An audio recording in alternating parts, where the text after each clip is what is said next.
Some things on the internet are not meant to be found. They lurk in the shadows, waiting. You're already in it. You just don't know it yet. The fog came in around 2 in the morning, the kind that doesn't drift, doesn't swirl, doesn't behave the way weather is supposed to. It just arrived, like it had been waiting, like it knew exactly where to be and exactly when to show up. And the 3 people I'm about to tell you about, a truck driver, a suburban mother, and a husband who went for an evening walk, none of them saw it coming. None of them thought twice about stepping outside. None of them believed, not even for a second, that tonight would be the night everything changed. There's something about fog that makes people disappear. Not metaphorically, literally. And what came back in each of these cases wasn't quite the same as what walked in. I've been sitting with these stories for a while now, longer than I'm comfortable admitting, because there's a detail, one specific detail that connects all 3 of them. Something that didn't make it into any police report, any news article, any forum thread. I'm going to share it with you tonight. But not yet. You need to hear the stories first. You need to feel what these people felt before that detail will mean anything to you. If you've been here before, you know I don't share anything I can't verify. I don't do creepypasta folklore. I don't dress up campfire stories in a trench coat and call them true. Everything I bring to this channel has a source, a name, a date, a location, a person who lived it and still can't explain it. These 3 people lived it, and none of them, not one, will talk about it anymore. That should tell you everything. Stay with me. For those of you who are new, welcome. You picked a great night to find this channel. I'm the person who reads the stories no one else wants to touch. The ones that get buried. The ones where the witnesses go quiet. The ones where the official explanation is so thin you could see straight through it if you held it up to the light. A few months back, we covered the Harlan County storm disappearances, 3 hunters, 1 weekend, 0 answers. That case brought in more messages than anything I've posted before.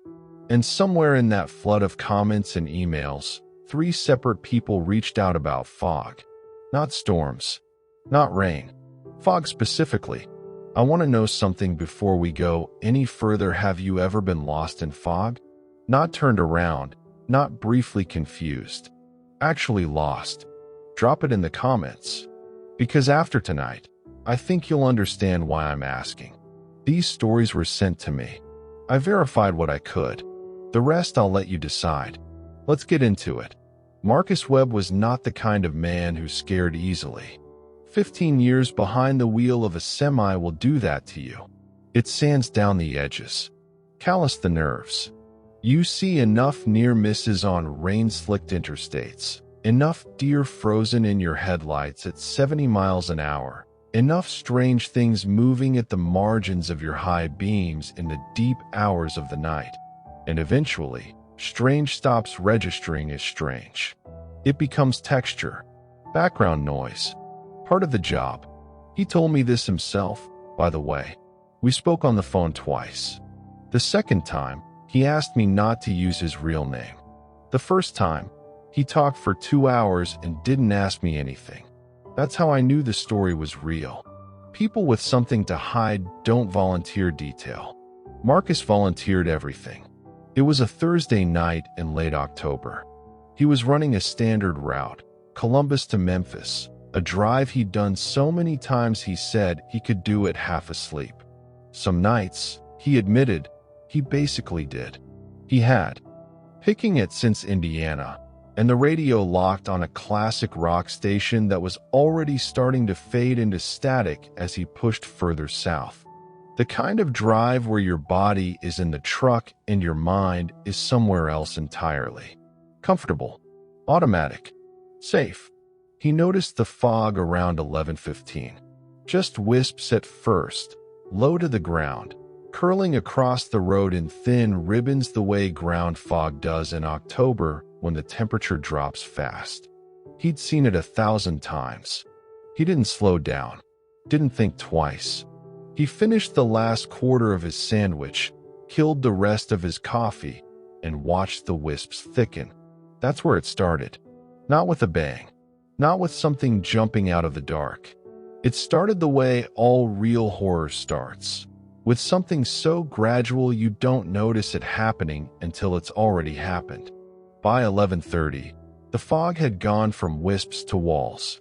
Full, dense, white-gray curtains pressing in from both sides of the highway.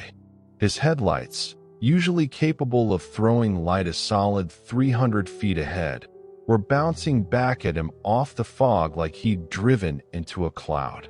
He dropped his speed, clicked on his hazards, leaned forward slightly in his seat the way drivers do when they're trying to see through something they can't see through. The road was still there. The lane markings were still there. Everything was still fine. Then he passed the green mile marker. He remembered it specifically, mile marker 74, one of those battered highway signs with a reflective strip down one side. He passed it, noted it, kept driving. 5 minutes later, he passed it again. He stopped the truck.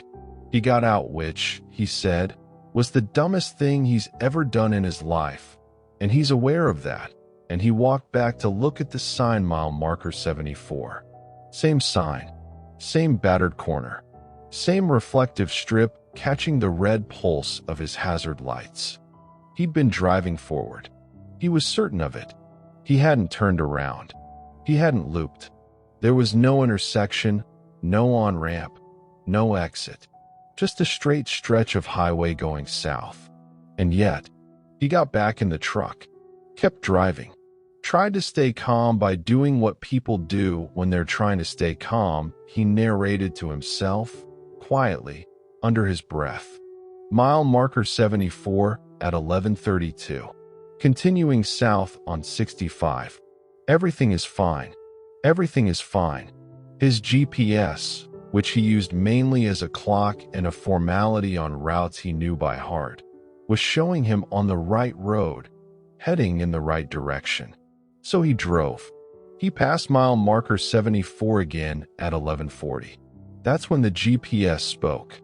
It had been silent. He wasn't navigating, just idling the app in the background, and then, with no prompt, no new route, no reason, it said, "Turn around when possible." Standard phrasing, standard voice.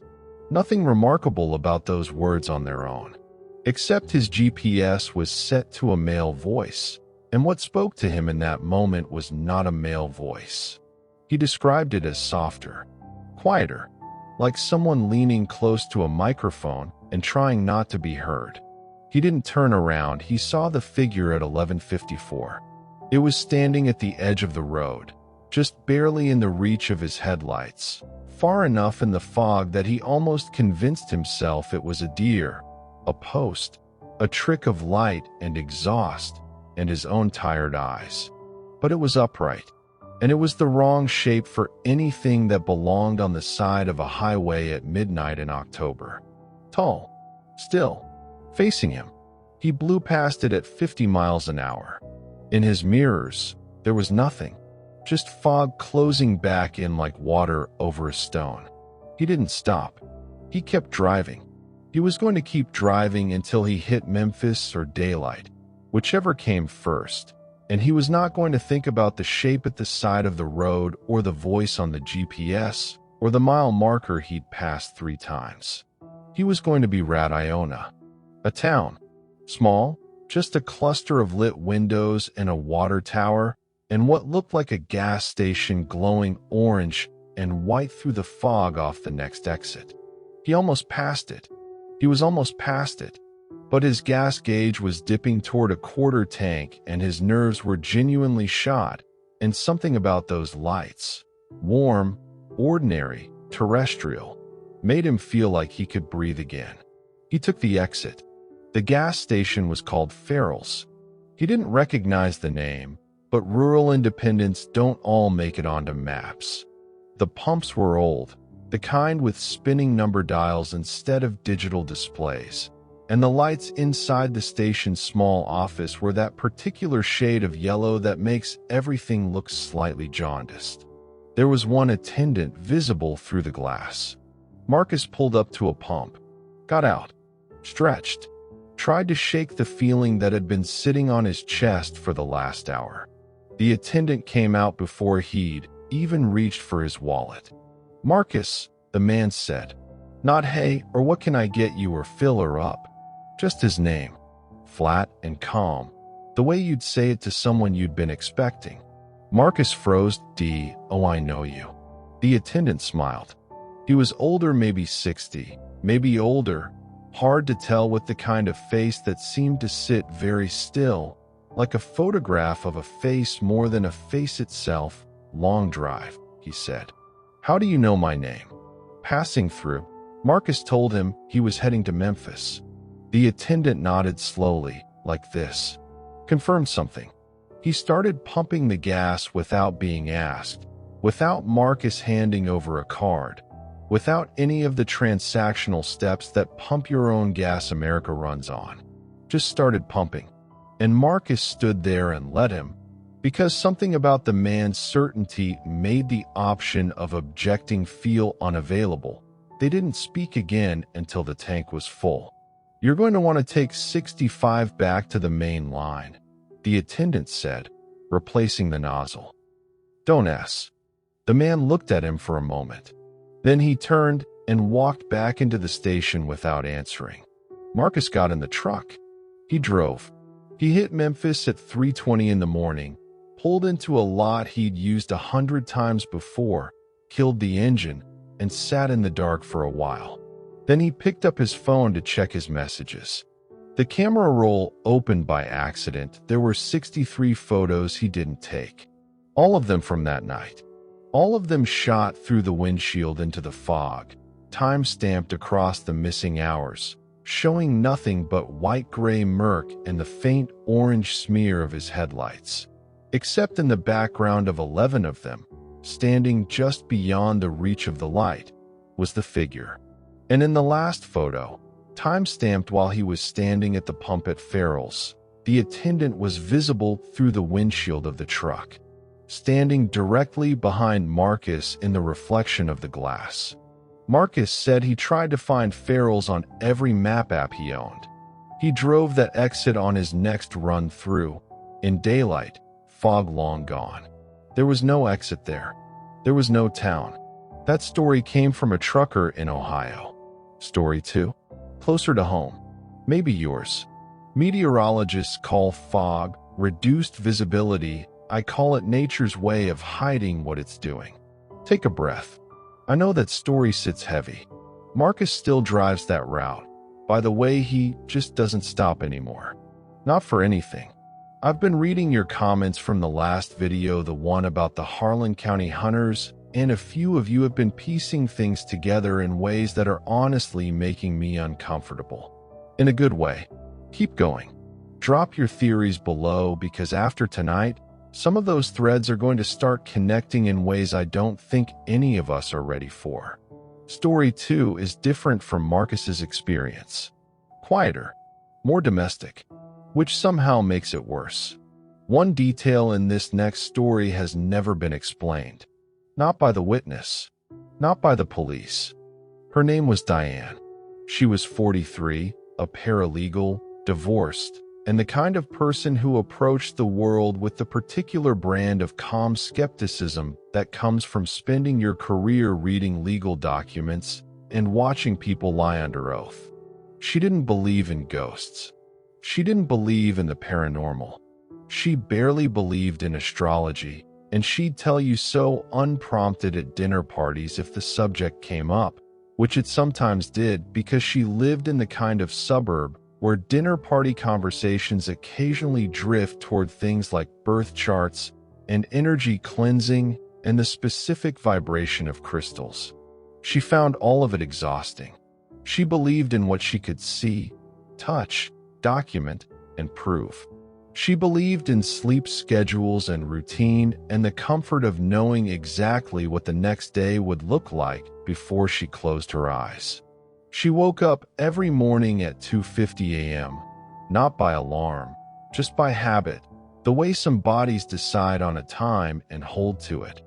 made tea, sat at her kitchen table by the window that faced the backyard fence and her neighbor's yard beyond it, and read for 40 minutes before getting ready for work. She'd done this for 6 years. Her neighbor, an older man named Gerald, kept irregular hours and an overgrown yard and largely kept to himself. They waved. They exchanged the occasional word about trash pickup schedules. Nothing more. She knew his name from the mailbox. She knew his face from the driveway. That was the extent of it. The figure appeared for the first time on a Tuesday in November. Fog had settled into the neighborhood overnight, the thick, ground-level kind that pools in yards and erases fences and makes everything past 20 feet look like it simply stops existing. Diane was at her table with her tea, reading, not looking at anything in particular, when some instinct made her eyes drift to the window. Something was standing in Gerald's yard. She didn't panic. That wasn't her nature. She sat very still and looked at it with the same focused attention she gave to a contract clause that didn't quite add up. It was a shape upright, human in proportion, standing near the back corner of Gerald's yard where the fog was thickest, standing completely still. She couldn't make out features or clothing or any detail that would let her identify it as definitively, comfortably a person. But it was the right height and the right shape, and it was just standing there at 3 a.m. in the fog. She watched it for 10 minutes. It didn't move. She decided it was probably Gerald. Insomnia maybe. A smoke. Old people sometimes stood in their yards at strange hours. She'd convinced herself of this before her tea got cold. She went back to her book. When she looked up again 20 minutes later, the shape was gone. She didn't think about it again. Until the next morning. Same time. Same fog or fog that had never left. It was hard to tell. Same corner of the yard. Same still, upright shape standing in the white-gray murk like it had been placed there. This time she watched it for longer. 30 minutes. It didn't move once. Didn't shift weight. Didn't turn its head. Didn't do any of the small unconscious things that bodies do when they're alive and standing in cold air. It just stood. She got her phone. She filmed it. The footage, she told me, was frustrating. The fog swallowed most of the detail, just a dark vertical shape against gray, barely distinguishable from nothing. The kind of thing you could show anyone and have them say that's just a shadow, or that's a post, or your camera can't handle low light. Which is exactly what her sister said when Diane showed her. Because of course she showed her sister, because that's what you do when you film something you can't explain. But Diane knew what she was looking at. She'd been looking at it every morning for 2 weeks by then, and it was getting closer. Not dramatically. Not the kind of closer that sets off alarms. Just marginally. Measurably. The first night, it was in the far back corner. By the end of the first week, it was nearer the middle of the yard. She'd started taking screenshots and marking the position on her phone screen with a fingernail smudge. A method she acknowledged was not exactly scientifically rigorous, but was the best she had. The progression was real. Slow and deliberate and real. She knocked on Gerald's door on a Saturday afternoon. No answer. She knocked again the following Wednesday. No answer. His car was in the driveway. His mail was accumulating. She told herself he'd gone away and left the car, which people did, which was a completely normal thing to do. She told herself the figure was Gerald, sleep-deprived and eccentric, standing in his yard for reasons that were his own business. She told herself this with the focused determination of someone who knows, somewhere under the reasoning, that they're telling themselves something that isn't true. The figure was in the center of the yard on the 22nd night, closer to the fence now, closer to her window. She called the non-emergency police line the next morning. The officer who came was young, late 20s, the kind of carefully neutral expression that new cops were when they're trying to project competence while privately deciding how quickly they can close out a call. He listened to Diane explain the figure. He looked at her footage on her phone, scrolling through the screenshots with his thumb. He said, with commendable restraint, that it was probably a neighbor or a passer-through, and that she should call back if she felt her safety was at risk. Then she mentioned the mail, the car, the 3 weeks of no answer at the door. His expression changed. They found Gerald inside the following morning. He had been dead, the coroner estimated, for approximately 3 weeks cardiac arrest. Alone in his hallway. Nothing suspicious, nothing violent, just a man whose heart stopped and who had no one close enough to notice he was gone for 3 weeks. 3 weeks. Diane sat with that number in a way I imagine was very uncomfortable. Because 3 weeks was exactly how long the figure had been appearing in his yard. She asked the young officer about it that afternoon on her front step while he filled out his report. She asked it carefully and precisely, the way a paralegal asks questions, stripping out emotion, leading with fact. The footage begins the same week you believe he died. The figure appears nightly. How do you explain that? He looked at her for a moment. Then he looked down at his report. Then he said quietly, and without meeting her eyes, I don't. The figure didn't appear the night of Gerald's funeral, or the night after, or any night that followed. The fog still came. November fog is reliable that way, but the yard was empty. The corner was empty. Whatever had been standing there, measuring the distance to her window night by night, was gone. She found the footprints 4 days later.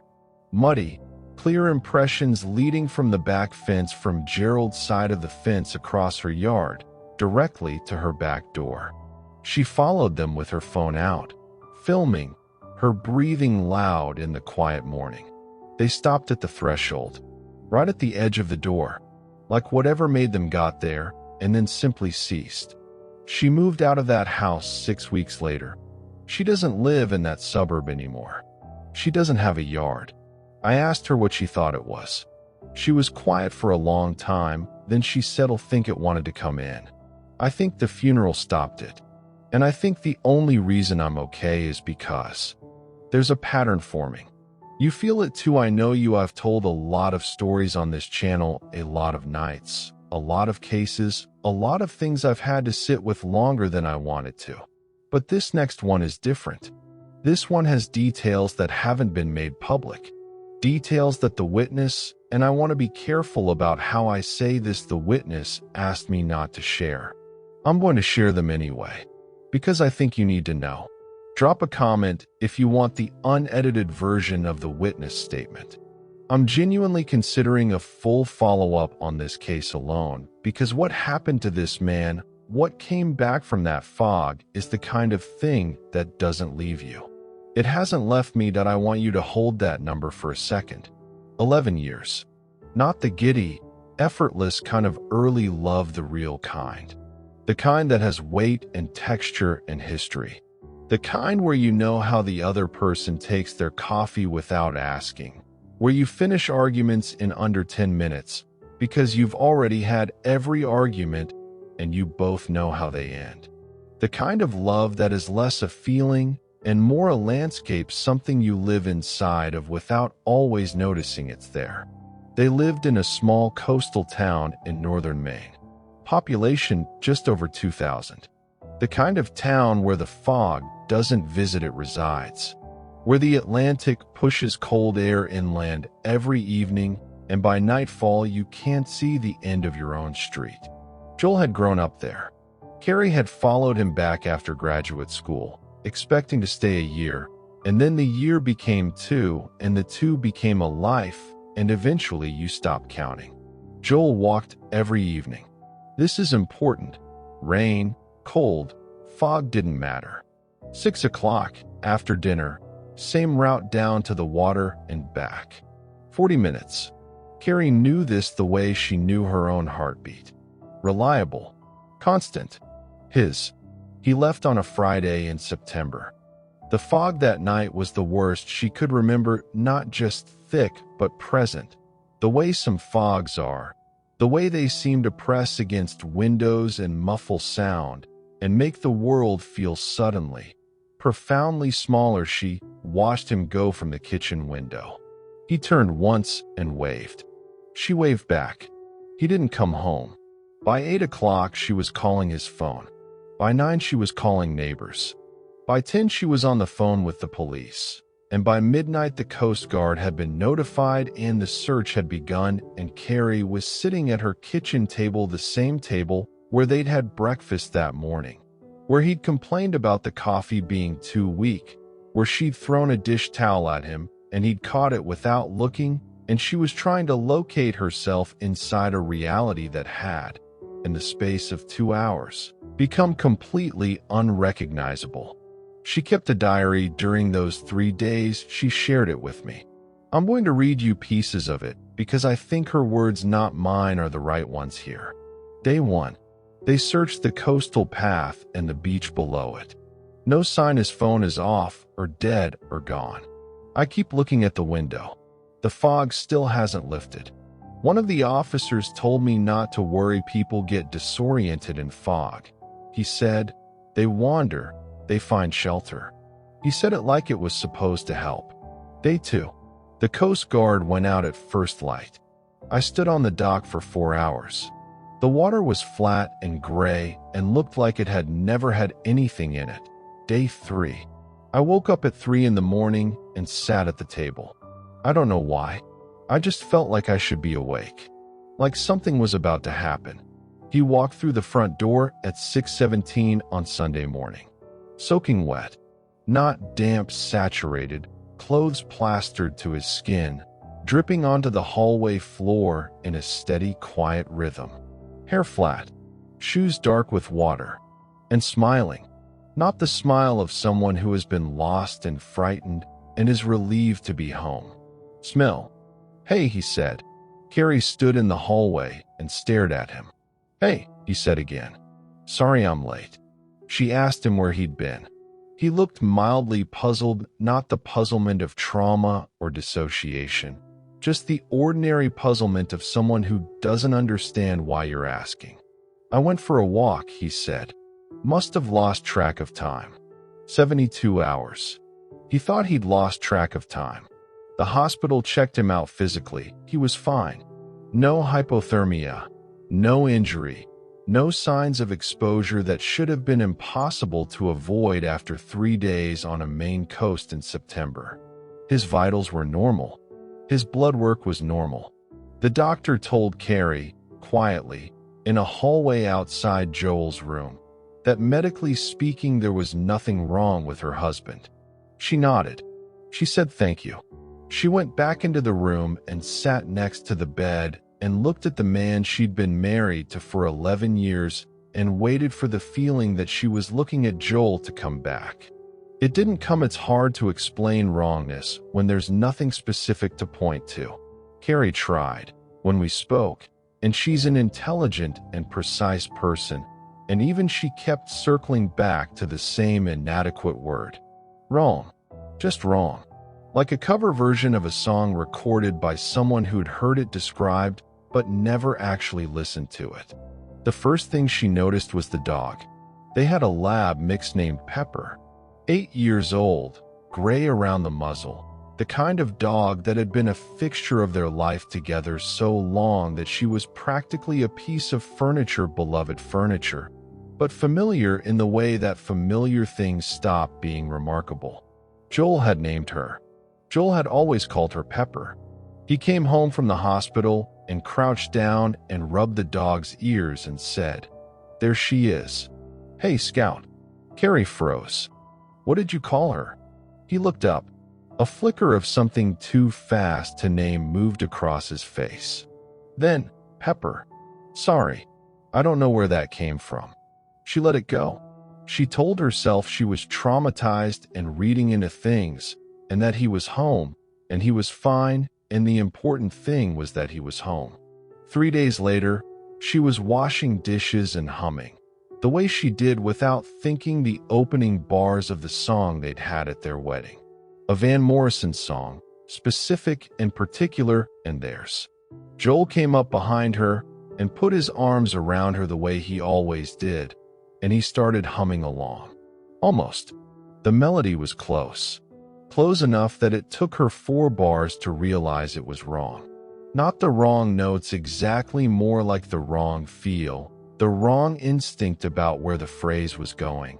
Like someone who'd memorized the shape of the song without understanding its weight. She stopped humming. He stopped too. "What's that song?" she asked carefully. "Our song," he said. "Can you remember the name of it?" A pause. A beat too long. "Of course I can." He didn't say it. She asked about her mother 2 weeks later. Not asked about her, he mentioned her. Casually, in conversation. "You should ask your mom what she thinks." The way you'd mention someone who was alive and reachable. Carrie's mother had died 4 years ago. She told him this. She watched his face do something she still can't describe to me adequately. Not grief, not surprise, not the fumble of someone who misspoke. Something more like recalibration. Like a program running an update behind a screen. "I know that," he said quietly. "Elle don't know why I said that." But there were other things, 2 things he knew that he shouldn't. The name of a colleague she'd mentioned once, briefly months ago, a name she barely remembered herself. The exact amount of a bill she'd been quietly stressed about. Small things. Precise things. Things that required a kind of attention she'd never seen in him before. Decision. And I think Joel, the real one, is still out there. Somewhere on the other side of the fog. She paused. "I leave the porch light on, in case he ever finds his way back." 3 stories. 3 people. A trucker who drove in circles until a dead town swallowed him. A woman whose neighbor's ghost measured its distance to her door night by night. A wife who watched her husband come home and knew, with the certainty of 11 years of love, that it wasn't him. Marcus still drives. Diane still reads in the morning, just not by a window. Carrie still leaves the light on. And I promised you a connecting detail. The one thing all 3 of them mentioned independently, without prompting, without any knowledge of each other. I've been sitting on it this whole video. Each of them. At the moment the wrongness began, the mile marker, the figure in the yard, the man in the doorway described a smell. Cold. Metallic. Like the air just before a storm that never quite arrives. Like something opening. The thing about fog is it always clears. The question is what's still standing there when it does. I want to hear from you. If you've experienced something in fog, a figure, a loop, a person who came back different, leave it in the comments. I read everything. Some of you already know that the next case I'm looking into involves a fog bank off the Pacific coast and a fishing crew who all came back speaking a language none of them had ever learned. I'm not ready to talk about that one yet, but I will be. There was a 4th story I chose not to include tonight. I made that decision 3 days ago, after speaking with the witness a 2nd time. She asked me to wait. She said she needed to be somewhere safe first. I'm waiting. Stay skeptical. Stay curious. And maybe don't go out tonight if it's foggy.